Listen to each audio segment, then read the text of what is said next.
আপনি জানেন কি, মুসলমানদের প্রথম কিবলা বাইতুল মাকদিস এখন হুমকির মুখে। প্রতিনিয়ত আগ্রাসনের শিকার হচ্ছে এই পবিত্র ভূমি। অথচ এখানেই অনেক নবী আলাইহিসসালাম সালাত আদায় করেছেন। এখান থেকেই রাসূল সাল্লাল্লাহু আলাইহি ওয়াসাল্লাম গেছেন মিরাজে। আজ প্রশ্ন হলো, আমরা মুসলমানরা কি করছি? আমাদের করণীয় কি? বাইতুল মাকদিস ইসলামের ইতিহাসে এক মহামূল্যবান স্থান। রাসূল সাল্লাল্লাহু আলাইহি ওয়াসাল্লাম মেরাজের রাতে এখানেই সকল নবীর ইমামতি করেছেন। প্রথম কিবলা হিসেবে মুসলিম জাতির একটি বিশাল চেতনার অংশ এটি।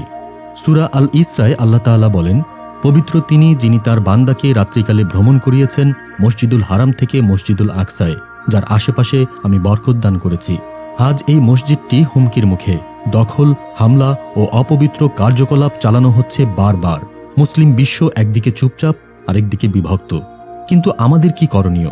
প্রথমত, দোয়া করা। কুরআন ও হাদিসে বারবার দোয়ার গুরুত্ব দেওয়া হয়েছে। দ্বিতীয়ত, সচেতনতা ছড়িয়ে দেওয়া, ফিলিস্তিনের বাস্তবতা জানানো সোশ্যাল মিডিয়ার মাধ্যমে। তৃতীয়ত, অর্থনৈতিক সহায়তা, বিশ্বস্ত সংগঠনের মাধ্যমে সহযোগিতা পাঠানো। এবং সবচেয়ে গুরুত্বপূর্ণ, ঈমান ও আমলের উন্নয়ন। কারণ কুরআন বলেছে, আল্লাহ সেই জাতিকে সাহায্য করেন যারা নিজেদের সংশোধন করে।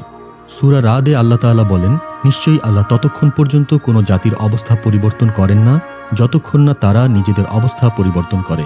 আমরা যদি সত্যিকার অর্থে ভালোবাসি বাইতুল মাকদিসকে, তাহলে কেবল আবেগ নয়, প্রয়োজন সচেতনতা, দোয়া ও ঐক্য। মুসলমান হিসেবে এই পবিত্র কিবলার সম্মান রক্ষা করা আমাদের ঈমানি দায়িত্ব।